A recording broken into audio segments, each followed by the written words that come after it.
Oke, Mimin langsung lanjut ceritanya. Selamat mendengarkan, dan hidupkan imajinasi para tetua. Cerita pun dimulai. Setelah Pei Chong membawa pasukan Sekte Rui pergi, Fang Sun segera meluruskan raut wajahnya, menangkupkan tangannya, dan membungkuk kepada Ye Longhe dan yang lainnya, sambil berkata, "Junior Fang Sun memberi salam kepada semua senior dan terima kasih telah melindungiku selama ini." Mata Ye Longhe berkilat, "Kau tahu kami mengikutimu?" "Ya, saya merasakan sesuatu." Fang Sun mengangguk. "Hanya di alam dewa mendalam bintang 4, tapi dia bisa merasakan kita bersembunyi di balik bayangan. Kemampuan yang sangat mengesankan." Ye Longhe berseru kagum, lalu berkata, "Kalau kau benar-benar ingin berterima kasihlah pada pemimpin Sekte Phoenix kami. Dialah yang memerintahkan kita melakukannya." Fang Sun mengerutkan bibirnya dan tiba-tiba bertanya, "Senior Ye, apakah yang Anda katakan sebelumnya benar? Apa yang sedang kamu bicarakan?" tanya Ye Longhe bingung. "Yah, itu, soal menantu."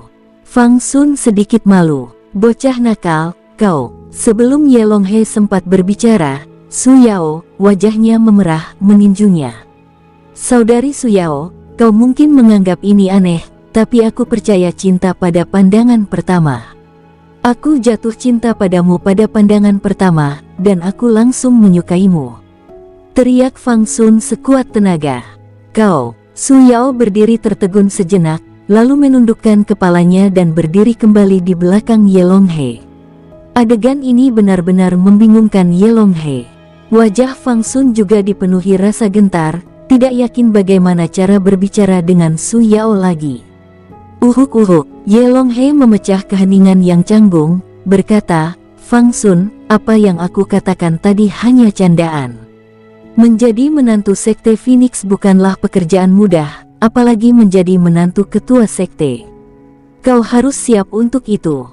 Fang Sun langsung mengangguk, berkata dengan penuh semangat, "Junior ini mengerti maksud senior Ye. Kaisar kuno naga iblis adalah orang yang kukagumi sepanjang hidupku. Jika aku bisa menjadi menantunya, junior ini, aku rela mati." "Apa yang kau katakan? Apakah kau menyukai nona muda itu atau pemimpin Sekte Phoenix itu?"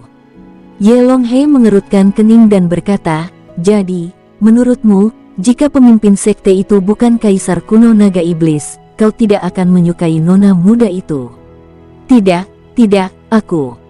Fang Sun sempat bingung, tetapi setelah akhirnya menjernihkan pikirannya, ia berkata, "Saudari Su Yao menyelamatkan hidupku. Aku mungkin tidak pantas menyukainya, tetapi aku pasti akan berusaha keras untuk membuatnya pantas menyukaiku. Sedangkan untuk senior Su, aku mengaguminya, dan itu tidak bertentangan dengan rasa sukaku pada Suster Su Yao."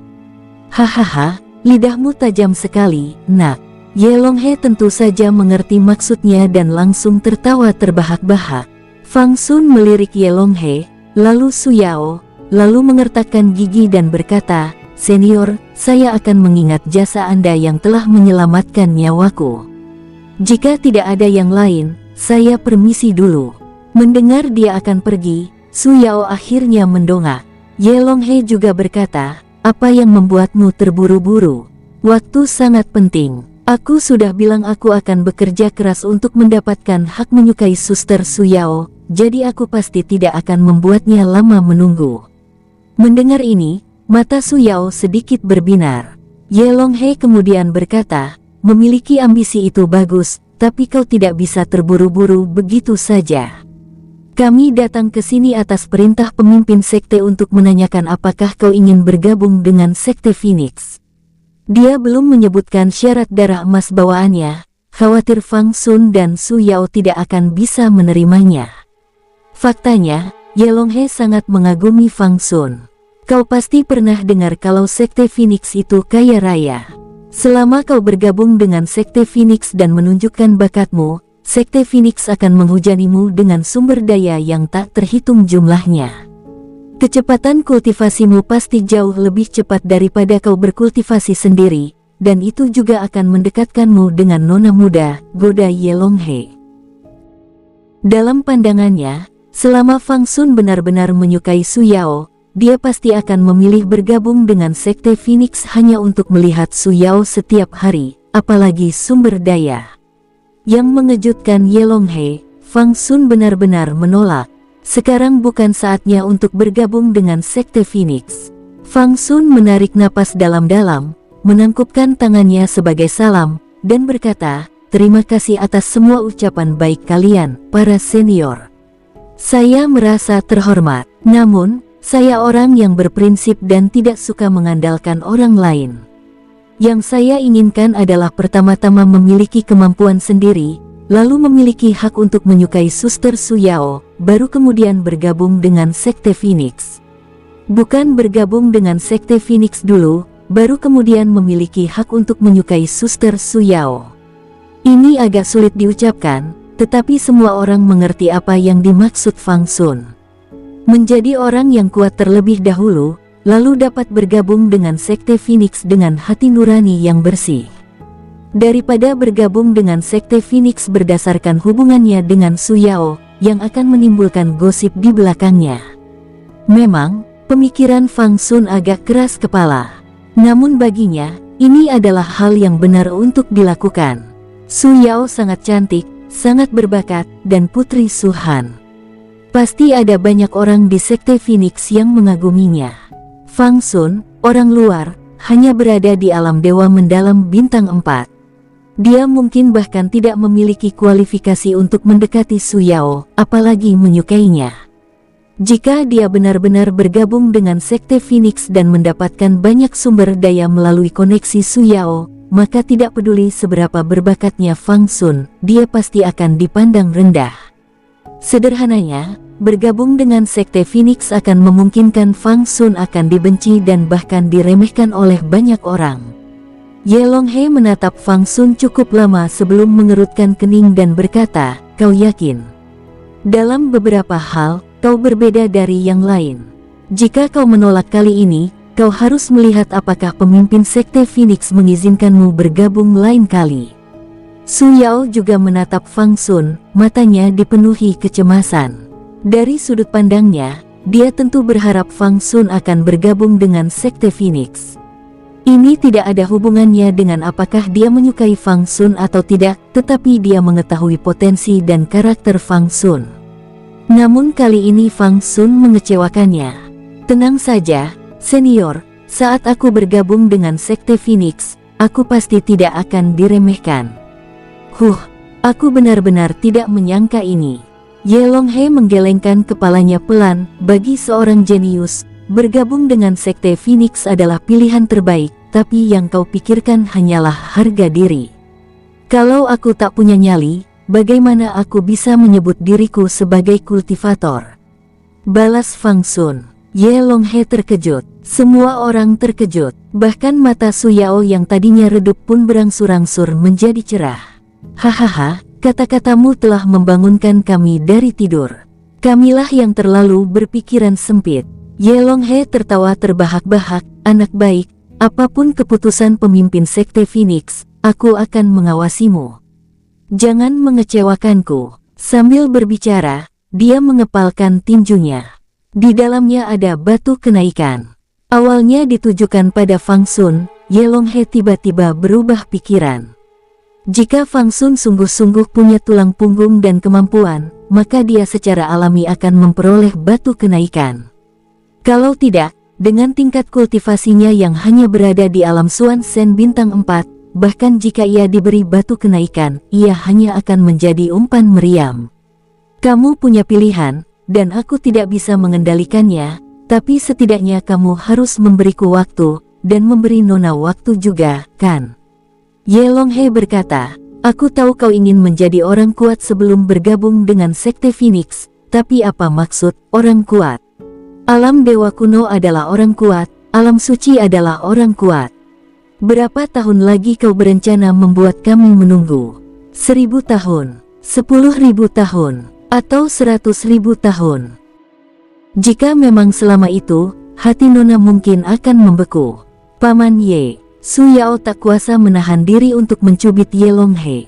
"Jangan bicara, paman mewakilimu. bisik Ye Longhe. Kali ini tidak akan terlalu lama. Fang Sun merenung sejenak, lalu berkata, setelah mendaki tangga surgawi, pasti ada hasilnya. Menaiki tangga surgawi, Ye Longhe berkata dengan tak percaya, hanya tinggal 1 atau 2 tahun lagi sebelum tangga surgawi dibuka. Bisakah kau memasuki tangga surgawi? Kalaupun kau bisa, apa kau yakin bisa mendapatkan keberuntungan di dalamnya? Kukatakan padamu, untuk Sekte Phoenix saat ini, bahkan seorang ahli alam dewa surgawi bintang rendah pun mungkin tidak bisa dianggap orang kuat. Fang Sun tidak memberikan terlalu banyak jaminan, tetapi ia tetap memberikan jalan keluar, dan berkata sambil tersenyum, sekalipun aku tidak bisa mendaki tangga surgawi, aku masih punya banyak waktu, sekitar 100 tahun. Saudari Su Yao seharusnya tidak menyalahkanku, kan? Omong kosong, aku tidak pernah bilang aku menyukaimu. Balas Su Yao dengan marah. Ngomong-ngomong, aku menyukaimu, kata Fang Sun dengan tatapan tak tahu malu. Kalau begitu, sebaiknya kamu bergegas dan bersiap berangkat. Ye Longhe terdiam sejenak, lalu berkata, pemimpin sekte juga menginstruksikan saya untuk membawa beberapa kristal ilahi kali ini. Apakah Anda membutuhkannya? Tidak perlu.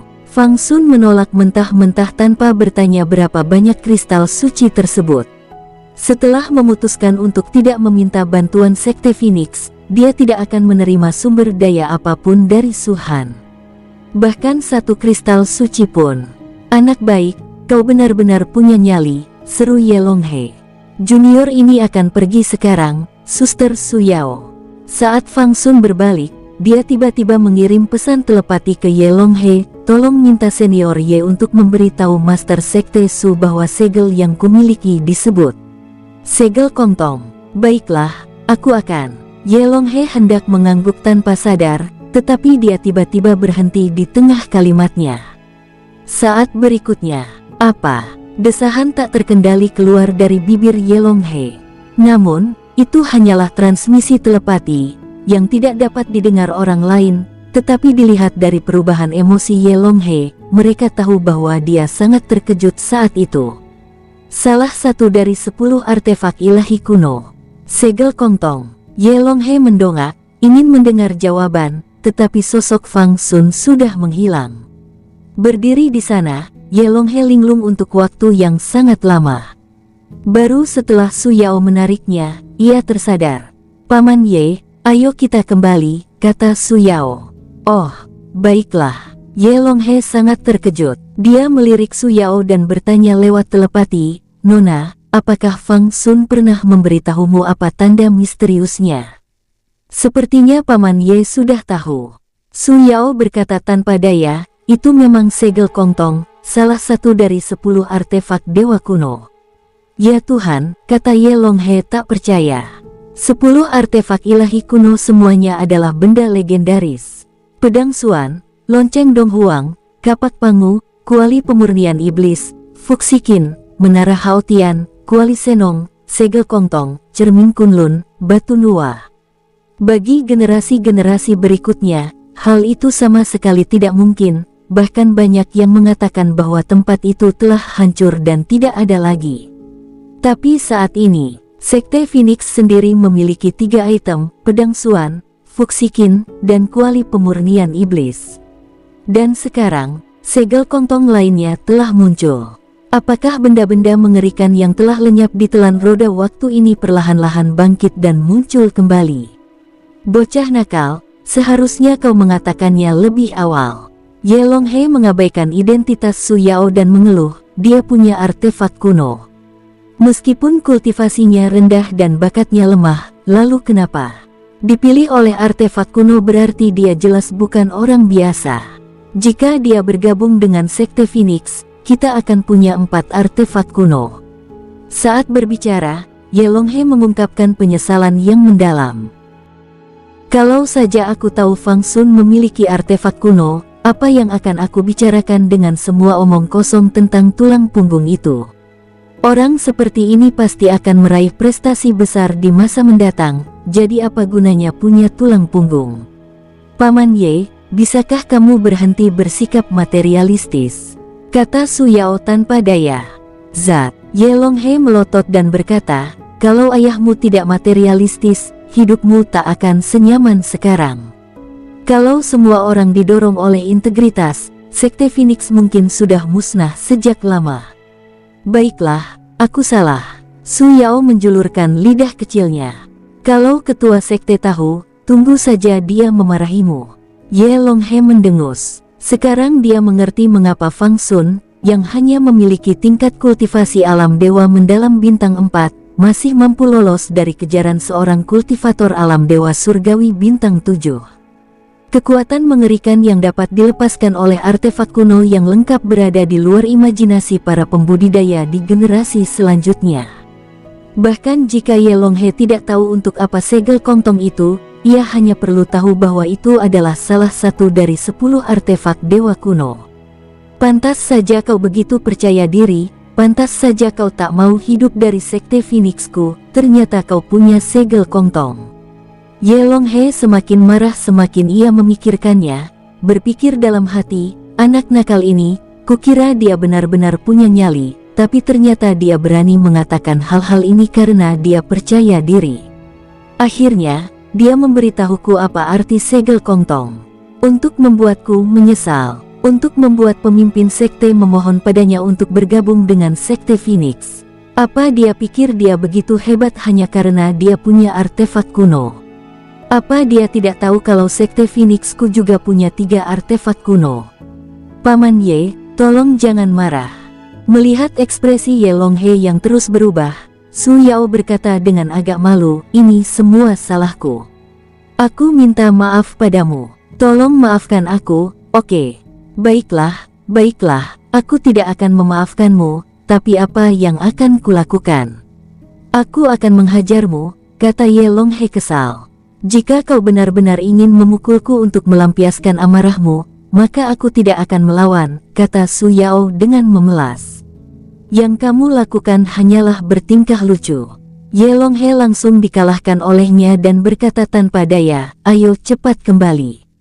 Pemimpin sekte perlu tahu tentang segel kongtong sesegera mungkin.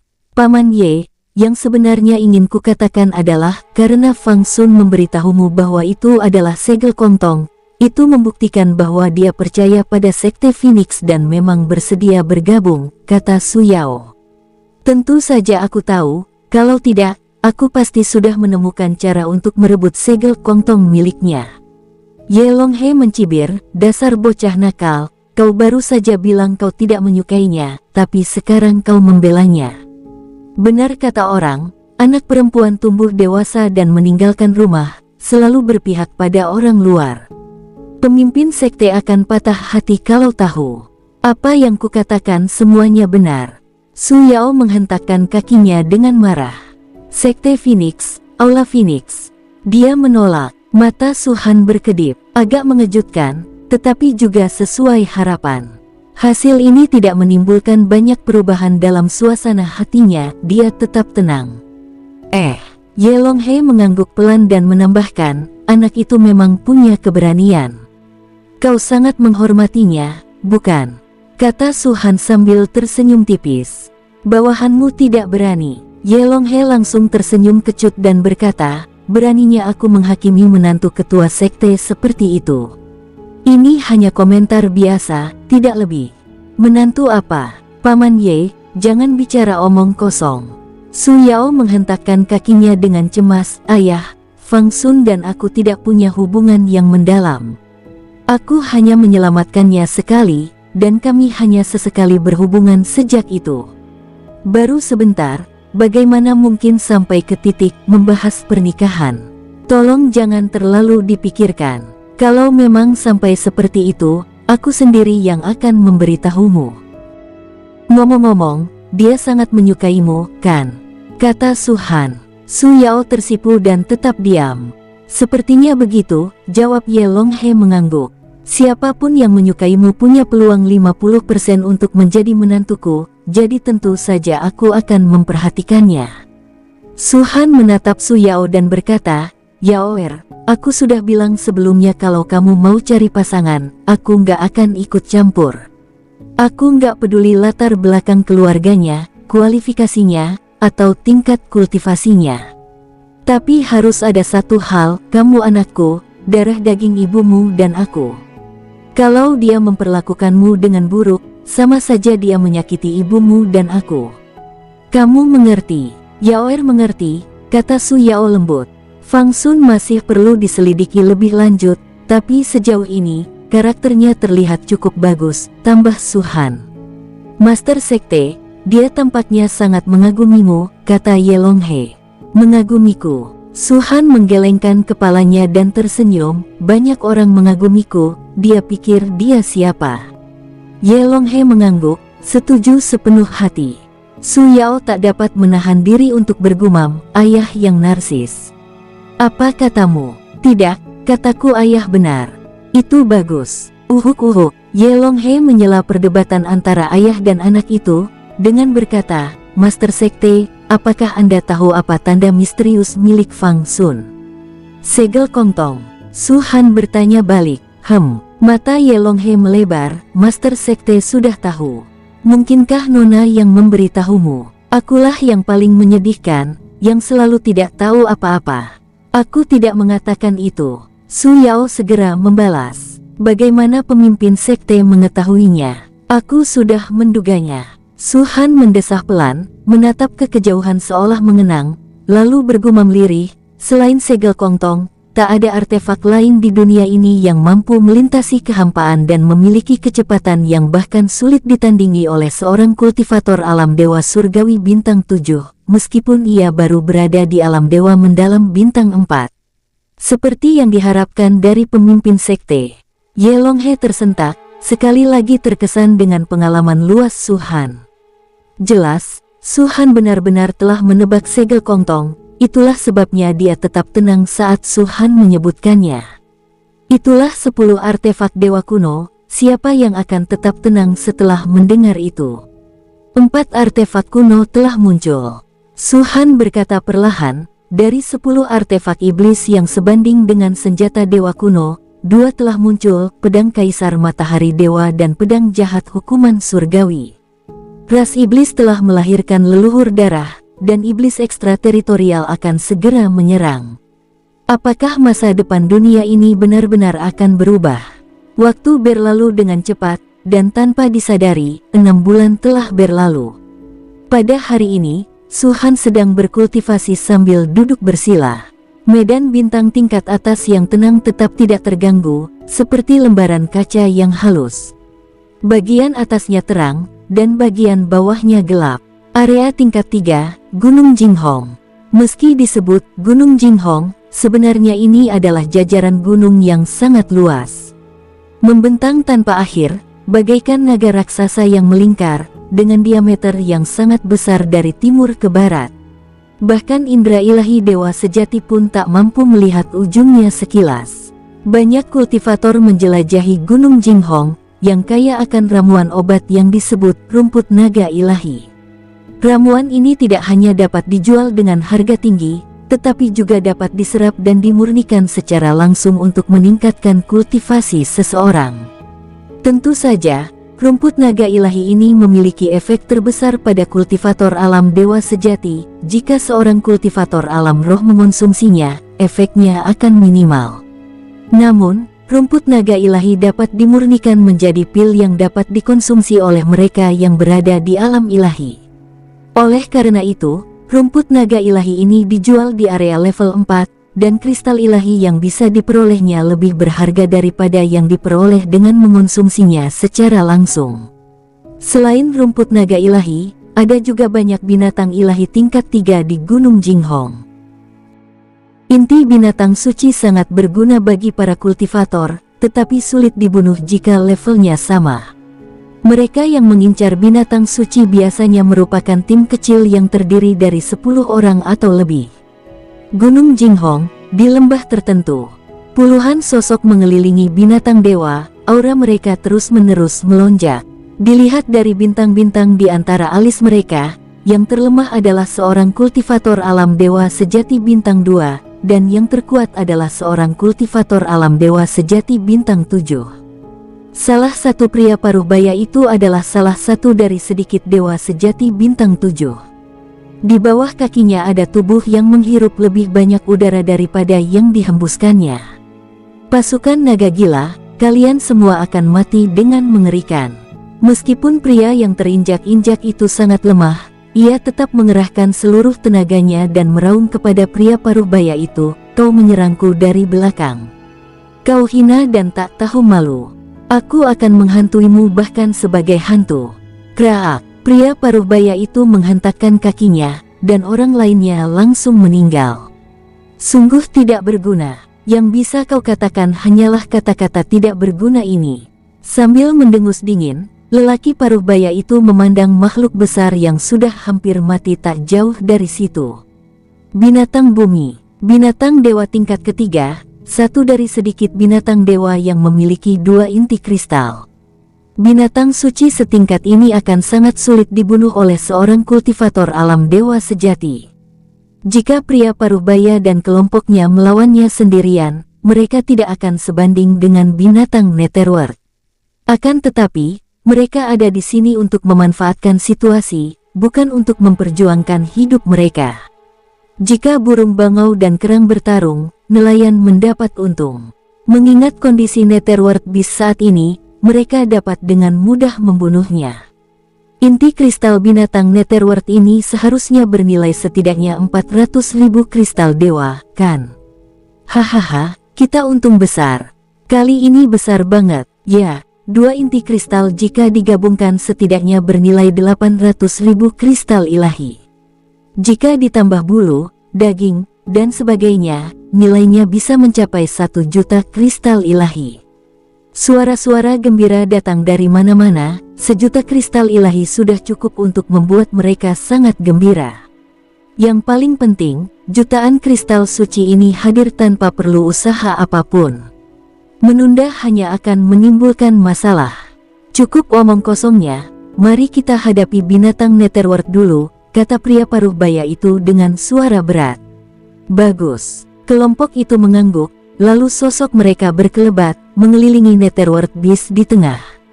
Ledakan, dentuman, dentuman. Pada saat ini, segala macam serangan menghujani binatang Netherworld. Binatang bumi itu sudah sangat lemah dan tak mampu menahan serangan-serangan ini. Raut putus asa terpancar di matanya yang besar. Namun pada saat itu, keputusasaan di matanya tiba-tiba membeku. Seketika itu juga, matanya meredup sepenuhnya dan jejak terakhir nafasnya pun lenyap. Para kultivator yang mengepung binatang Netherworld jelas tidak menyadari kejadian ini, dan masih memikirkan apa yang akan dibeli setelah mereka mendapat bagian kristal suci. Semua serangan menyilaukan itu mendarat pada binatang Nether bumi, tetapi mereka tidak takut bulu binatang Nether bumi akan berlubang-lubang. Lagi pula, tubuh binatang suci tingkat ketiga ini masih sangat kuat. Wung! Suara dengungan yang bercampur dengan serangan itu perlahan menyebar keluar. Suara apa itu? Tanya seseorang. Itu suara serangan. Itu bukan suara serangan. Apakah kamu berhalusinasi? Haha, setelah kamu mendapatkan bagian kristal sucimu, pergilah ke paviliun abadi mabuk dan dengarkan suara gadis cantik itu.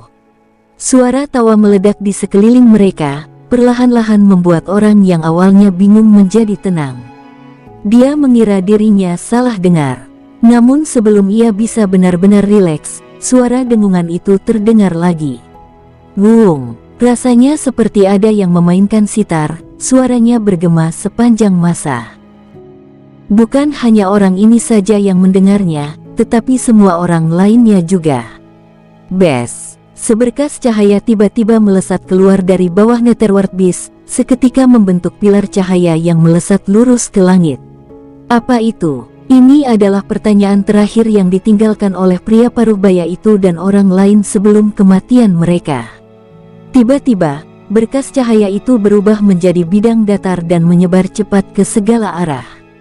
Mayat binatang Netherworld langsung berubah menjadi ketiadaan.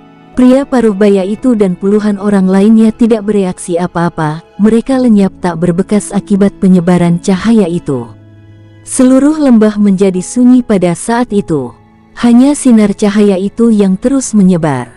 10 mil, 100 mil, 1000 mil, 10.000 mil. Cahaya baru berhenti menyebar setelah menempuh jarak 10.000 mil. Kemanapun ia lewat, semua gunung, sungai, tanaman, binatang buas, dan manusia yang dilewatinya musnah. Ia bagaikan seorang raja yang menguasai dunia dan tidak ada makhluk hidup lain yang dibolehkan berada di wilayah kekuasaannya. Baru pada saat itulah cahaya yang awalnya transparan ini menampakkan warna aslinya. Keemasan. Begitu kaya dan pekatnya, warna keemasannya bahkan lebih menyilaukan dan bersinar daripada sinar matahari. Apa yang awalnya merupakan area tingkat ketiga di tengah malam, berubah menjadi sangat terang, seolah-olah siang hari, di bawah cahaya keemasan. Keributan besar itu menarik perhatian banyak kultivator. Mereka menyaksikan cahaya yang terus berubah itu, benar-benar terengah-engah. Bush! Tiba-tiba terdengar suara dari cahaya yang menyebar, membentang sepanjang ribuan mil, lebih menyerupai tirai cahaya daripada seberkas cahaya. Di bagian bawah tirai cahaya, sekitar 10 mil di atas tanah, ada tanda-tanda hitam yang telah robek. Ini yang pertama. Segera setelah itu, kedua, ketiga, keempat, retakan hitam legam yang tak terhitung jumlahnya terus menyebar dari layar cahaya, tampak seolah-olah di bawah cahaya keemasan layar. Kelihatannya seperti serangkaian langkah.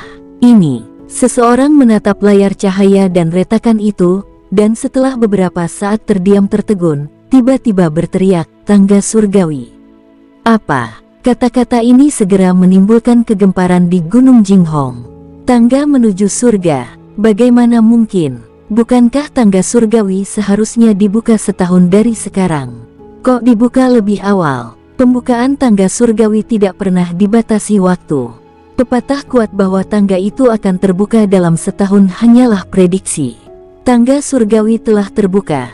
Tangga surgawi telah terbuka. Pendakian ke surga telah resmi dimulai. Berita itu menyebar ke seluruh area level 3 dan kemudian ke area level 4 dengan kecepatan yang luar biasa.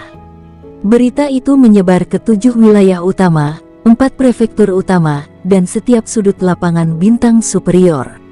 Ini adalah wilayah rahasia yang paling maju bagi umat manusia di wilayah bintang atas. Ini adalah tempat yang dirindukan dan dinantikan oleh banyak sekali orang jenius. Setiap kali tangga surgawi terbuka, niscaya akan tercipta sekumpulan individu baru yang super kuat. Seperti penguasa istana Raja Awan dan penguasa istana 100 bunga saat ini, seperti para pemimpin kekuatan teratas di wilayah tingkat ketujuh, seperti Dewa Kuno Sungai Bintang dan Dewa Kuno Daotong di antara para kultivator nakal. Mereka semua memasuki tangga surgawi. Mungkin itu yang terakhir kalinya, atau mungkin sebelumnya. Pendek kata, keberadaan mereka seolah-olah ingin memberitahu semua orang bahwa tangga menuju surga adalah tempat nyata untuk menciptakan dewa. Dibandingkan dengan tangga surgawi, alam rahasia lainnya sungguh tidak berarti. Oleh karena itu, setiap kali tangga surgawi dibuka, akan menimbulkan kegilaan di wilayah bintang atas. Tangga surgawi muncul di zona tingkat ketiga. Namun itu baru langkah pertama. Seperti semua orang tahu, ada 9 langkah menuju tangga surgawi, ini bukan rahasia. Tangga surgawi hanya akan dibuka dan dapat diakses secara resmi setelah ke-9 tangga muncul. Gunung Batas Klan, di seberang Laut Suci, 1 miliar mil jauhnya. Wus, wus, wus. Sosok yang besar dan tak terhitung jumlahnya, sepadat belalang, tengah menyeberangi lautan suci. Ras iblis. Mereka berdiri di punggung binatang raksasa, di atas seberkas cahaya, atau tidak menunggangi apapun, melintasi lautan suci sendirian, menuju ke arah medan bintang atas. Aura yang dahsyat itu mengamuk melalui kehampaan di sekitarnya, menyebabkan angin menderu dan bahkan mengaduk ombak di laut suci di bawah. Di bagian paling depan, seekor binatang buas raksasa melesat melintasi langit. Meskipun tidak ada energi darah di tubuhnya, ia sangat ganas. Binatang buas tingkat ketujuh. Keberadaan yang mengerikan yang sebanding dengan tingkat dewa kuno dan iblis kuno. Ukurannya melebihi 100.000 zang, dan ketika melintasi Laut Suci, ia tampak seperti awan gelap yang besar. Kemanapun ia lewat, kekosongan itu runtuh, memperlihatkan kerapuhannya yang amat sangat. Di punggung binatang buas ini berdiri lebih dari 10.000 sosok, namun sebagian besarnya berbadan manusia dengan kepala binatang. Hanya mereka yang berada di paling depan yang tampak persis seperti manusia. 4 pria tua duduk bersila, mengelilingi seorang pria muda di tengah. Pemuda itu tampan, dengan ekspresi dingin dan niat membunuh yang kuat terpancar di matanya. Dan, sedikit kegembiraan. Daerah bintang superior, apakah kalian semua siap menyambut kedatanganku? Saya tidak menyangka tangga surgawi akan terbuka lebih awal. Suhan, apa yang sedang kamu lakukan sekarang? Sejak kembali dari alam iblis, apakah kekuatan tempurmu meningkat? Tahukah kau bahwa aku sekarang hampir tidak mampu melawan dewa leluhur? Manfaat yang diberikan Supreme Bloodline kepadaku berada di luar imajinasimu. Aku sudah melawanmu 2 kali dan kalah 2 kali. Kali ketiga ini, aku akan membuatmu berlutut dan memohon belas kasihan di hadapan manusia yang tak terhitung jumlahnya. Tangga surgawi akan menjadi langkah pertama dalam perjalananku menuju puncak. Di sepanjang tangga ini, pasti akan ada mayat-mayat yang tak terhitung jumlahnya. Aku tidak tahu siapa mayat-mayat yang akan terbunuh, tetapi aku tahu bahwa kau, Suhan, pasti salah satunya. Tunggu saja, aku, Zonglin, akan datang. Zonglin, Hanbei, Beili, Fengqi. Semua jenius terkenal dalam daftar pemburu iblis ini menyeberangi Laut Suci setelah tangga surgawi pertama muncul. Jika sebelumnya mereka hanya ingin memasuki tangga surgawi dan memperoleh sedikit kekayaan, sekarang mereka memiliki tujuan lain. Pembalasan dendam. Ketika sungai 10.000 binatang terbuka, umat manusia ikut campur, terutama Suhan dan yang lainnya, yang tidak hanya membunuh banyak keajaiban iblis, tetapi juga merampas banyak keberuntungan yang menjadi milik ras iblis mereka. Itu wilayahnya setan. Kalau bukan karena peraturan antara kedua ras bahwa para ahli di atas alam kaisar iblis tidak dapat mengambil tindakan, bagaimana manusia terkutuk itu bisa kembali hidup-hidup? Garis keturunan unggul Zonglin hampir mencegahnya maju. Agar dia tetap hidup, kota Qilin membayar harga 10 ahli alam dewa leluhur. Sun Tianli terbunuh, Si Wu meninggal. Semua ini merupakan aib besar bagi ras setan. Mereka selalu menganggap manusia sebagai semut dan tidak pernah benar-benar peduli terhadap mereka. Lagi pula, dalam hal kekuatan, ras manusia tidak ada apa-apanya di mata ras setan ini. Namun mereka tidak pernah menduga bahwa suatu hari mereka akan jatuh ke tangan sekelompok manusia ajaib. Terutama Suhan, kaisar kuno naga iblis terkutuk itu. Ketika ia mencapai alam dominator, ia menaklukkan Laut Suci dan menutup alam iblis. Terlahir kembali ke dunia ini, dia sekali lagi memimpin keajaiban umat manusia untuk menyapu wilayah setan, menyebabkan pertumpahan darah dan pembantaian, namun tidak ada satupun dari mereka yang dapat melakukan apapun padanya. Ras setan telah menyimpan dendam ini terlalu lama. Mereka benar-benar harus melepaskan diri dalam perjalanan ini untuk menaiki tangga surgawi. 3 jam setelah tangga pertama menuju surga muncul, tangga kedua menuju surga juga muncul. Yang mengejutkan semua orang, ia muncul di zona tingkat pertama. Di masa lalu, tangga surgawi hanya muncul di area tingkat ke-7, yang menyebabkan banyak kultivator secara keliru percaya bahwa tangga surgawi hanya dapat muncul di area tingkat ke-7. Namun kini, telah muncul 2, dan keduanya tidak berada di zona level 7. Baru pada saat itulah semua orang menyadari bahwa tangga surgawi tidak hanya terbuka pada waktu yang tidak dapat diprediksi, tetapi juga muncul di tempat yang berbeda-beda. Ketiga, keempat, kelima. Seluruh 7 zona hampir seluruhnya ditembus oleh tangga surgawi. Di setiap bagian, ada tangga menuju surga. 3 hari telah berlalu sejak tangga pertama menuju surga muncul hingga tangga ke-7 menuju surga muncul. Hanya tinggal 2 langkah lagi, dan tangga surgawi akan resmi dibuka. Beralih ke tempat lain, Sekte Phoenix, Aula Phoenix. Berapa banyak batu kenaikan yang telah kau kumpulkan? Tanya Su Han. Ini, Lian Yuze menggelengkan kepala dan mendesah, jumlahnya hanya sekitar 2000, itu hanya setetes air di lautan. 2000, Su Han mengerutkan kening dalam-dalam. Dibandingkan dengan banyaknya jenius di Sekte Phoenix, 2000 batu kenaikan terlalu sedikit. Itu masuk akal, Shen Li berkata. Semua orang tahu bahwa tangga surgawi akan segera dibuka, jadi wajar saja mereka tidak akan mau menjual. Mendapatkan 2000 saja sudah cukup bagus. Lagi pula, tidak ada yang menyangka tangga surgawi akan dibuka lebih awal, kalau tidak, kita bisa mendapatkan lebih banyak lagi. Sekarang setelah 7 tangga menuju surga muncul, hampir mustahil untuk memperoleh tangga menuju surga lagi. Su Han menggelengkan kepalanya tak berdaya dan berkata, bagikan saja batu kenaikan sesuai jatah sebelumnya.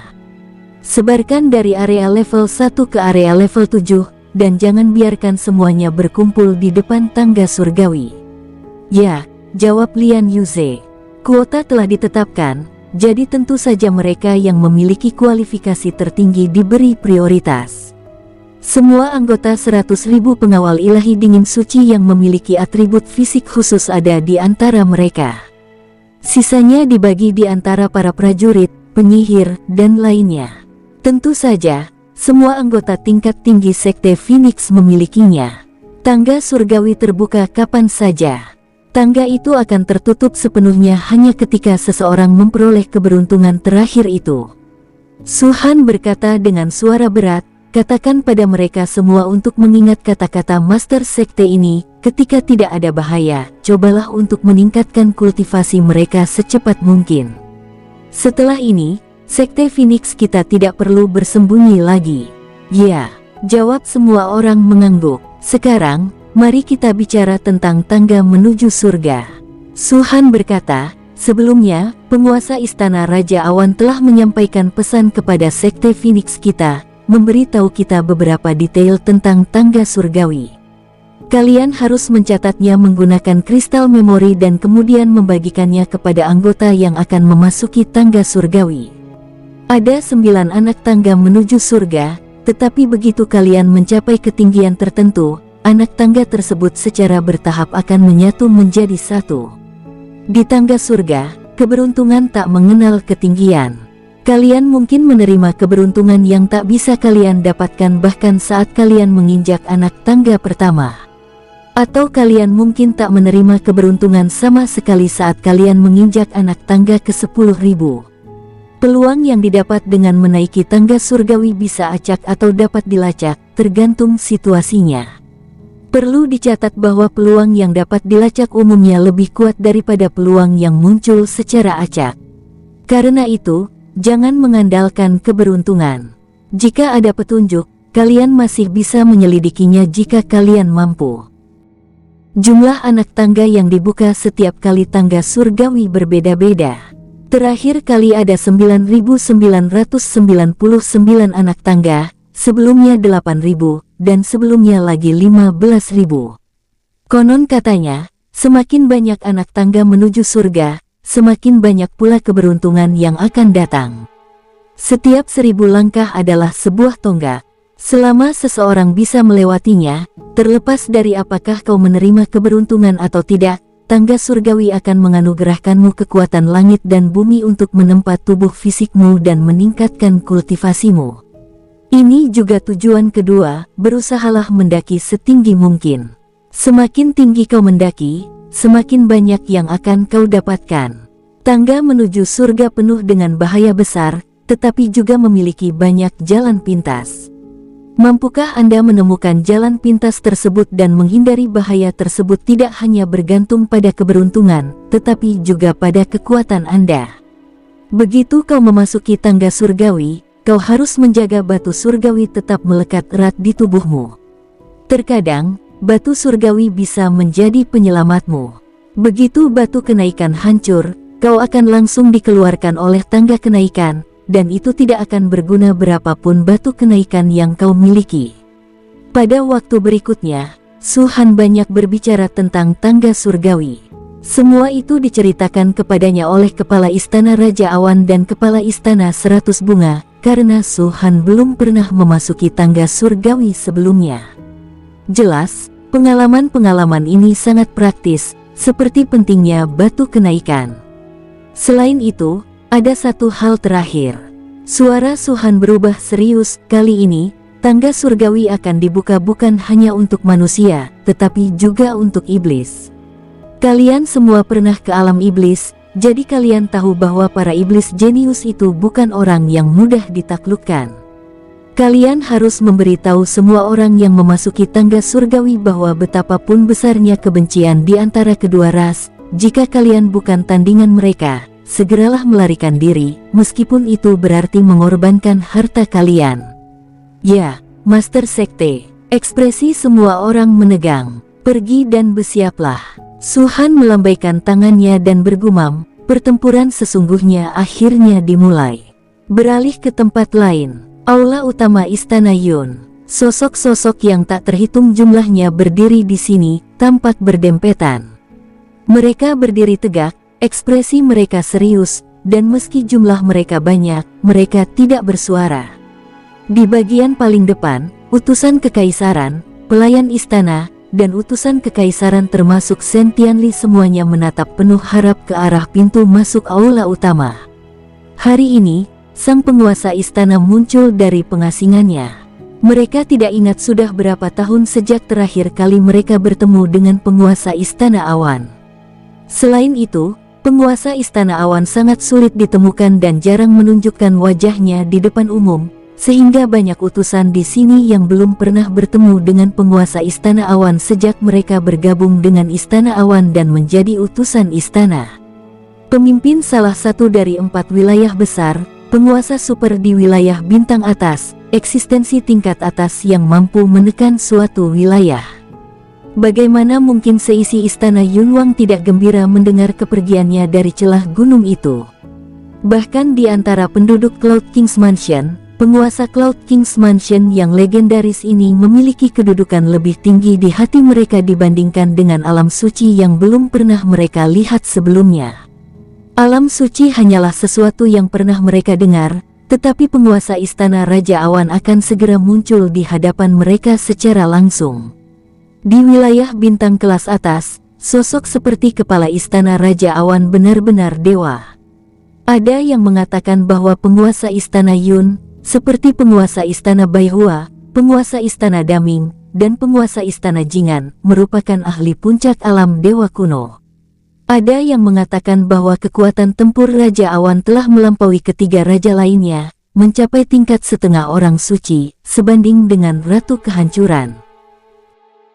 Bahkan ada rumor yang mengatakan bahwa kekuatan tempur penguasa domain Raja Awan mungkin sedikit lebih tinggi dari setengah orang suci. Itulah sebabnya domain Raja Awan memegang posisi teratas di antara 4 domain utama. Tentu saja ini semua hanya rumor. Jika penguasa istana Yun tidak bersedia, maka meskipun dia berdiri di depan semua orang, tidak seorang pun akan dapat melihat tingkat kultivasinya yang sebenarnya. Tak, tak, tak. Terdengar langkah kaki, dan 4 sosok mendekat dari 4 arah.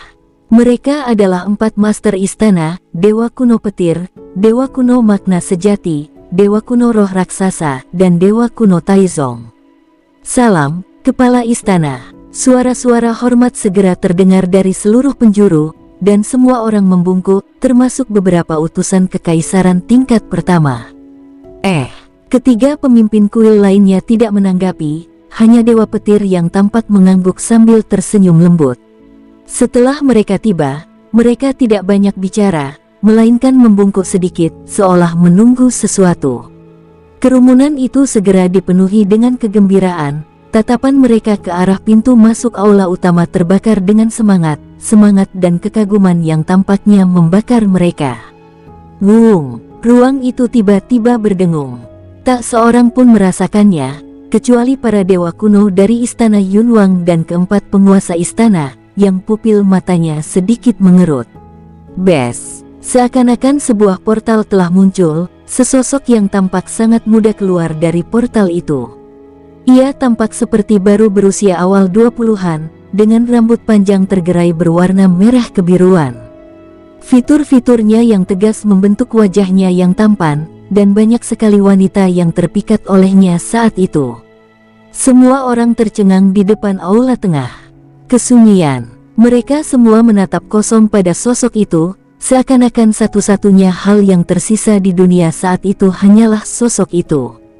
Keindahan yang tak tertandingi. Bahkan matahari dan bulan pun tampak pucat jika dibandingkan dengannya.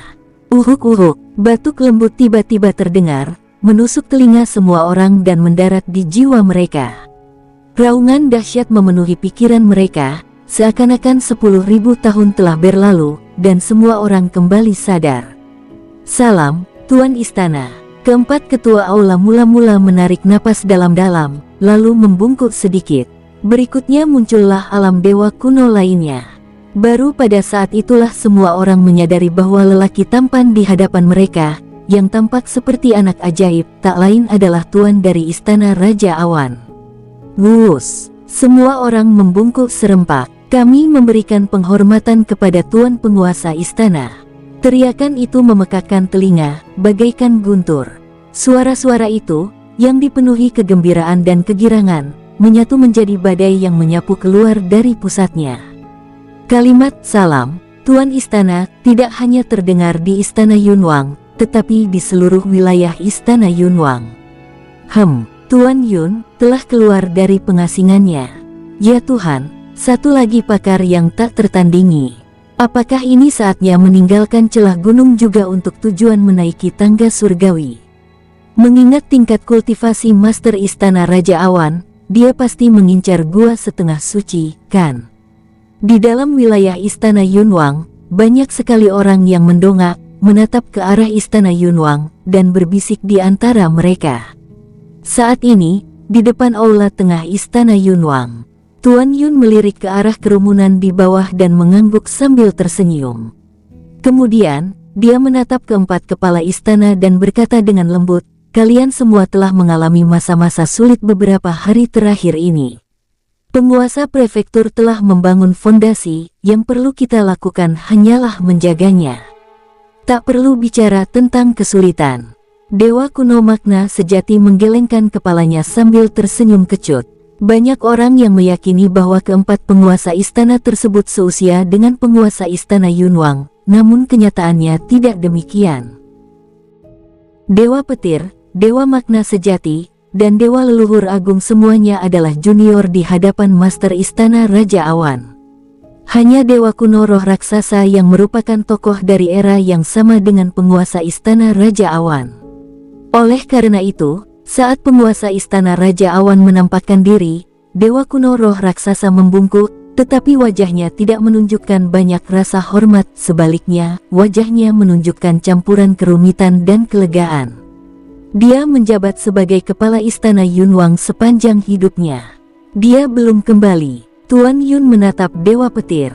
Saat dia mengatakan ini, senyum di wajahnya sedikit memudar. Semua orang tahu siapa yang sedang dibicarakannya, tentu saja putranya, Su Tian, yang berperan sebagai utusan kekaisaran di prefektur Daming. Belum. Dewa Petir kuno menggelengkan kepalanya pelan.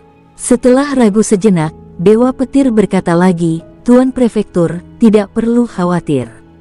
Dia sebenarnya baik-baik saja di prefektur Daming. Aku melihatnya saat mengunjungi gunung terakhir kali, dan dia cukup mengesankan." Mengunjungi. Tuan Yun tersenyum penuh arti sebelum berkata, "Jika dia tidak kembali sebelum tangga surgawi berakhir, maka dia seharusnya tidak pernah kembali." Mendengar ini, semua orang terkejut.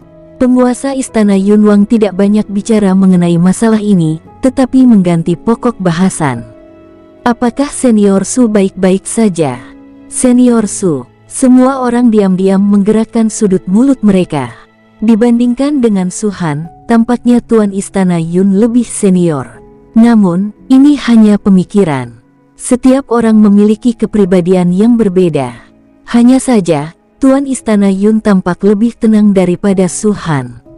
Kenyataannya, mereka tidak banyak berhubungan dengan Su Han. Hanya penguasa istana Yunwang yang tahu bahwa di bawah langit berbintang Bima Sakti, orang yang paling tenang dan orang yang paling tidak tenang adalah Suhan. Tangga surgawi akan segera terbuka. Dewa Yunwang terdiam sejenak, lalu berkata, "Persiapkanlah dengan baik, keberuntungan yang diberikan oleh tangga surgawi ini pasti cukup besar." Mendengar ini, ekspresi semua orang langsung berubah serius. Mereka yang hendak memasuki tangga surgawi merasa sangat gugup. Seseorang sekali bertuan istana Yun tidak akan berbicara tanpa alasan. Karena dia yang mengatakannya, dia pasti punya keyakinan terhadap hal itu. Tampaknya kompetisi ini tidak akan mudah. Tuan istana, Dewa kuno roh raksasa tiba-tiba berkata, "Dilihat dari perubahan langit berbintang, tangga surgawi seharusnya tidak terbuka sendiri kali ini. Gua setengah suci kemungkinan besar akan muncul. Kau mau pergi atau tidak?" "Ya, tentu saja aku akan pergi," kata Tuan Yunwang hampir tanpa berpikir. "Gua setengah orang suci adalah tempat legendaris, bahkan bagi keluarga kami. Bagaimana mungkin kami melewatkannya jika kami hanya bisa mengunjunginya sekali seumur hidup?" "Ya," Dewa kuno roh raksasa mengangguk. Namun kemudian dia melihat penguasa istana Yun menatapnya dengan senyum tipis dan bertanya, "Dan kau? Kau mau pergi atau tidak?" Kata-kata ini hampir menyebabkan keributan di ruangan itu. Gua setengah suci. Menurut rumor, siapapun yang berani memasuki gua setengah suci minimal harus berada di puncak dewa kuno. Meskipun tidak ada batasan di gua setengah orang suci, ini adalah tingkat kultivasi minimum yang dibutuhkan, karena bahaya di dalamnya berada di luar jangkauan perlawanan dewa kuno biasa. Namun dewa kuno roh raksasa, salah satu dari 4 penguasa istana di istana Raja Awan, seharusnya tidak berada di level puncak dewa kuno, bukan? Perlu dicatat bahwa meskipun dewa kuno petir, dewa kuno makna sejati, dan dewa kuno Taizong tidak pernah mengungkapkan taraf kultivasi mereka, banyak orang meyakini bahwa mereka berada di alam dewa kuno bintang 4 hingga bintang 5. Karena Tuan Yunwang menanyakan pertanyaan ini, apakah itu berarti dewa kuno roh raksasa benar-benar memiliki kultivasi puncak dewa kuno? "Aku akan menemani Tuan istana," kata dewa kuno roh raksasa. Tuan Yunwang menatap dewa kuno roh raksasa itu dalam-dalam, lalu mendesah, "Sebenarnya, kau tidak perlu melakukan ini." Dengan Tuan istana, dewa raksasa kuno itu menggelengkan kepalanya, "Tidak perlu kata-kata lagi." "Baiklah." Tuan istana Yun menghela napas lagi, "Mungkin, ini akan menjadi pilihan terbaik untukmu." Keduanya mengobrol seolah-olah tidak ada orang lain di sekitar, membuat semua orang bingung. Namun, jelas bahwa keduanya tidak bermaksud menjelaskan. Kemunculan Tuan Istana Yunwang nampaknya hanya sekedar untuk menyemangati warga Yunwang Mansion. Dia tidak tinggal lama di sana sebelum pergi, dan keempat penguasa istana yang tersisa mulai mengatur pendakian ke surga. Pada saat yang sama, kekuatan yang mengatur kenaikan ke surga jelas tidak terbatas pada istana Pangeran Awan. Pemandangan serupa terjadi di Prefektur Daming, Prefektur Baihua, dan Prefektur Jingan. Bedanya, penguasa Prefektur Daming telah dibunuh oleh Suhan. Jiwa mereka telah hilang sampai batas tertentu, dan dalam hal momentum, mereka lebih lemah daripada 3 prefektur lainnya. Selain 4 prefektur utama, kekuatan teratas di 7 wilayah juga telah menaruh perhatian besar pada masalah menaiki tangga surgawi. Distrik tingkat 7, kekuatan tingkat 1, Menara Yunyu. Di markas besar sekte tersebut, hampir 3.000 sosok berdiri di alun-alun, semuanya memiliki bintang biru tua di antara alis mereka, dan masing-masing memiliki sedikitnya 5 bintang. Hampir 3.000 ahli di alam dewa mendalam bintang 5 atau lebih tinggi. Menurut sumber luar, Menara Yunyu memiliki hampir 1 miliar pengikut, dengan lebih dari 50.000 di alam dewa mendalam, termasuk 3.000 di alam dewa mendalam bintang 5 atau lebih tinggi, yang tidak mengherankan. Seorang lelaki tua berjalan melewati kerumunan tanpa berbicara, membagikan kristal satu persatu. Batu yang naik, baru setelah hampir 3.000 batu kenaikan dibagikan, ia berkata dengan suara serak, Ling Hui akan memimpin tim masuk dari area level 1. Han Ming akan memimpin tim masuk dari area level 2. Chang Yue akan memimpin tim dari area level 6, dan Sangguan Xiaoyu akan memimpin tim dari area level 7. Ya, semua orang berteriak dan berbicara, suara mereka memekakkan telinga. Meskipun 2 tangga lagi ke surga belum muncul, kekuatan di wilayah bintang kelas atas sudah melakukan persiapan. Kunlun Shai dan Istana Dong Xuanming, keduanya merupakan kekuatan tingkat pertama. Faksi sekunder termasuk Tianlongmen, Pavilion Fengwu, Sangshen Zicheng, dan Zhan Shenhai. Kekuatan tingkat 3, Sekte Rui, Istana Liu He, Kuil Mingshen, Pavilion Haiti, Istana Suyuan, Keluarga Lin, Klan Surgawi, Rumah Ilusi Berkabut. Tunggu, tunggu, tunggu. Semua kekuatan yang memiliki batu kenaikan sedang melakukan persiapan. Belum lagi zona tingkat ke-7, bahkan di zona tingkat ke-6, zona tingkat ke-5, dan bahkan zona tingkat pertama, ada banyak kultivator yang ingin mencoba. Secara kebetulan, mereka mendapatkan 1, beberapa, atau bahkan lebih batu kenaikan. Mereka tidak berniat menjualnya kepada Sekte Phoenix, melainkan ingin memasuki tangga kenaikan dan menjelajah. Mungkin surga akan membuka matanya dan menganugerahi mereka keberuntungan yang sebanding dengan 2 miliar kristal suci. Sekalipun tidak ada rezeki yang diperoleh, batu kenaikan tidaklah sia-sia. Dalam hidupku, aku telah menyaksikan pembukaan alam super rahasia ini, tangga surgawi. Memasukinya mungkin akan membuat Anda menyesal karena menyia-nyiakan batu kenaikan, tetapi tidak masuk akan membuat Anda menyesal seumur hidup. Tentu saja, selain manusia, ada juga beberapa binatang dewa, serta ras iblis yang sedang dalam perjalanan. Abad ini belum berlalu, dan kedua suku tersebut masih memelihara kontak. Banyak sekali iblis berkerumun masuk, seakan-akan mereka telah berubah wujud menjadi lautan manusia. Momentum mereka luar biasa dan keganasan mereka tak terbatas. Sepanjang perjalanan mereka bertemu banyak manusia, namun tidak ada satupun yang berani menghentikannya. Para setan ini juga menahan diri untuk tidak menyerang manusia, tampaknya tidak ingin menyaksikan pertumpahan darah lagi sebelum kenaikan ke surga berakhir. Kedua suku itu tidak berselisih, namun mereka berhasil mempertahankan periode perdamaian yang langka. Apakah ini semua keajaiban yang ada dalam daftar pemburu setan? Wah, aura ini sungguh luar biasa. Kalau dipikir-pikir, masuk akal juga. Reputasi menakutkan para iblis sudah diwariskan selama bertahun-tahun, pasti ada alasannya. Dibandingkan dengan mereka, anak ajaib dari klanku tampaknya agak lemah. Diam, omong kosong apa yang kau ucapkan.